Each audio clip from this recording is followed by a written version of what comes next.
we have a World Intellectual Property study taking place in Trinidad and Tobago now, under the aegis of the Ministry of Planning and the Economy, of course with support from WIPO. And we've had preliminary indications of what the study is likely to say. And what is becoming clear is that the future of a country like Trinidad and Tobago, and I suspect that it will be the same for most of the countries of the Caribbean, is really,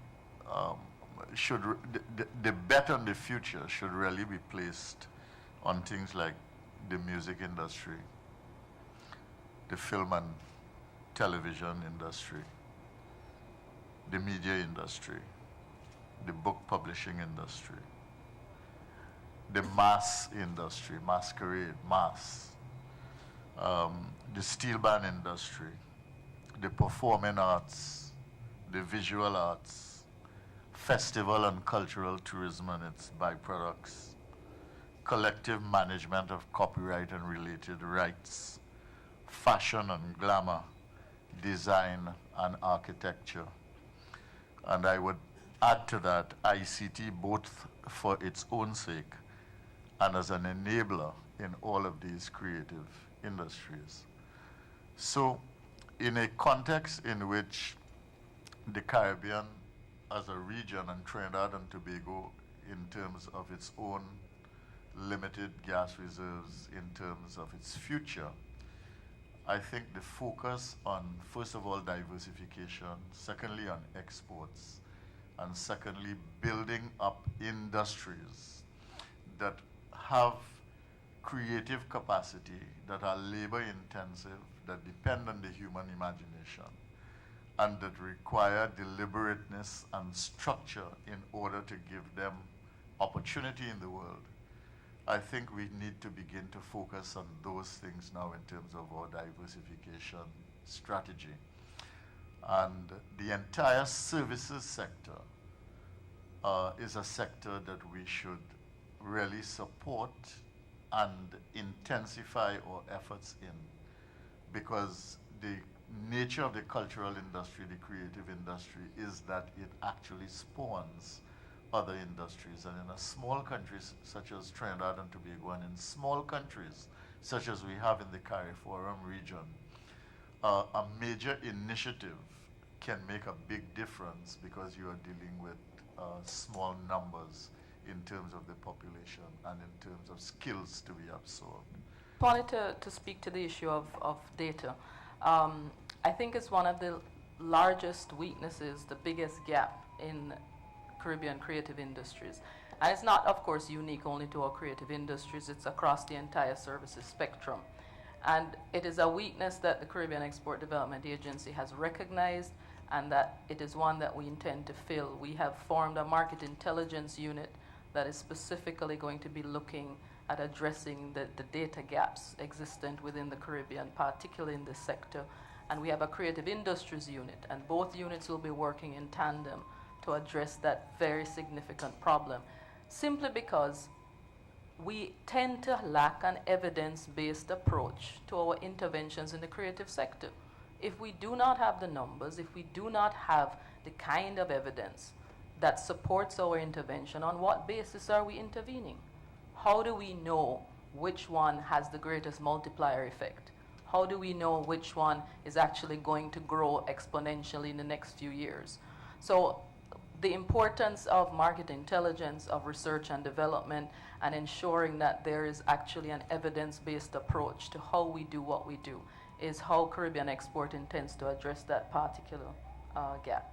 So whether it has been the fashion industry, whether it has been the carnival industry, whether it is music, and again, you know, for instance, I even have the steel band movement coming to see me to determine the way forward, because steel band, as we know, is not panorama. That's just one very, very small part of the steel band movement. But how does the steel band movement, after what, 60, 70 years, and still struggling? And that is what we're looking at as a government. How do we get this thing together? And therefore, this forum, I think, has without a doubt, has shown the way forward. Dr. Tewarie mentioned the creative industries council, Expert panel. the expert panel. And again, I want people to understand that that is where not only Dr. Tewarie's head is, but without a doubt, that is where the government of Trinidad and Tobago is moving towards. So we're putting a lot of time, a lot of emphasis, and obviously funding into the creative industries to make sure that we get real value for the work that goes into it. What I want to focus on, therefore, is the business community. TTCSI is committed to playing a role to coordinate not just within sectors but intersectorally, and use our considerable linkages and leverage to bring some benefits to individuals and sectors. However, if this process is to work, I think that we need to change the conversation within the business community. I think that the financial institutions need to start looking at culture and the creative industries as a viable proposition, and we've committed to playing a role in that regard, and I expect shortly we'll have some announcements to be made regarding a committee to be set up in collaboration with the Intellectual Property Office here in Trinidad and Tobago and Caribbean Export. So that we're committed to facilitating that process, but I think that there needs to be a willingness to engage on the part of the financial institutions, which have traditionally been a little conservative in terms of looking at funding proposals. But secondly, I think that on the other level, I think that we need to organize our businesses as businesses. And while there must be adequate appreciation of sectors and their peculiarities, I think sectors need to start understanding that if they want to get sustained support within a framework, they too need to do some things differently. And if we're talking about statistics, for example, we have to talk about tax. And we can't collect statistics if we're not collecting tax.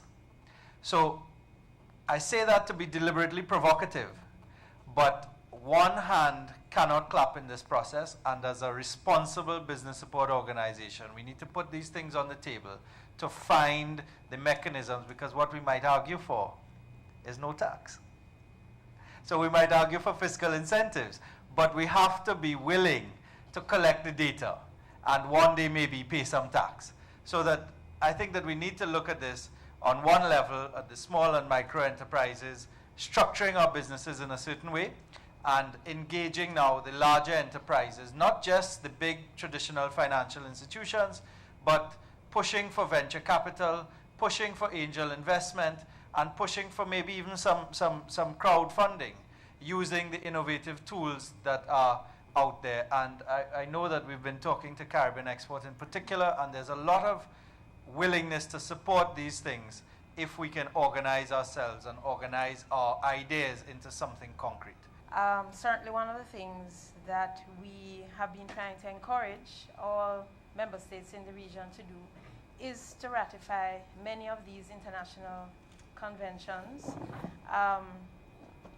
that make up part of the framework that helps to protect and enhance cultural diversity. UNESCO has a whole range of conventions. There are a whole range of conventions to do with intellectual property, and it really is something that needs to be on the agenda of all our governments to ensure that we are parties to all of these agreements, because there are all kinds of related benefits, as well as some of them to do with funding, some of them just to do with the opportunities that are provided for our citizenry. And so it's something that we really would like all of our member states to follow through on. In March every year, the European Union, among other things, launches a competition, drawing competition, for boys and girls of primary schools all around the world. Last year, Trinidad had participated quite successfully. I think 90 schools had participated, primary schools from Trinidad and Tobago. This year, 130 schools, I think, which is a significant increase. So this is a sign that policy-wise something is being done to encourage young children to be innovative. What happened this year is that two of the children, school children, Emily and Dept, actually they made it to the top 14 worldwide out of 40,000 drawings that were actually selected from all around the developing world. Two girls, one from Trinidad, the other from Tobago, made it to the top 14. We organized an award ceremony last week to honor them. What do we need to do? What do we understand from this? How can we take advantage, and what should we be doing? I think what we should be doing is to support them, to create the enabling conditions, both at local level in Trinidad and Tobago, but also at regional level, at CARIFORUM level, to make sure that the talent pool, we all agree here, that exists, because this is an example, but it could have been in other areas, other art or creative areas of the sector, and we are doing this. This project has really been at the heart of some of our major concerns. The first one is that ITC, a joint venture of the World Trade Organization of the United Nations, has one of its major tasks to provide more transparency in international trade and conditions of international markets, and that not only in the area of merchandise trade, but in particular also for services. So the thrust of this project to get better data, either through the statistics offices or through surveys on the creative industries and services in general, is at the heart of our preoccupations. And I'm very glad that we had recently a team coming here to look, for instance, at non-tariff measures, which nowadays are the most important obstacle to trade, often more important than the actual tariffs. So that's the first point. The second point is that the International Trade Center has as a motto, export impact for good, working with the business sector. So for us to be involved in a project where we are working, as you were saying, directly with the people who at the end make the difference and who have to fill what is created through the enabling framework is essential. And thirdly, it has been a particular pleasure to be working with Caribbean Export. So our focus on working with business support institutions, trade support institutions, is the third pillar of the way we operate. So from our perspective, we see this, although it was a short project, as a very important phase in the efforts throughout the region to really capitalize on, as you said, Mr. Minister, one of the most important potentials of the region, and that's the creative industry.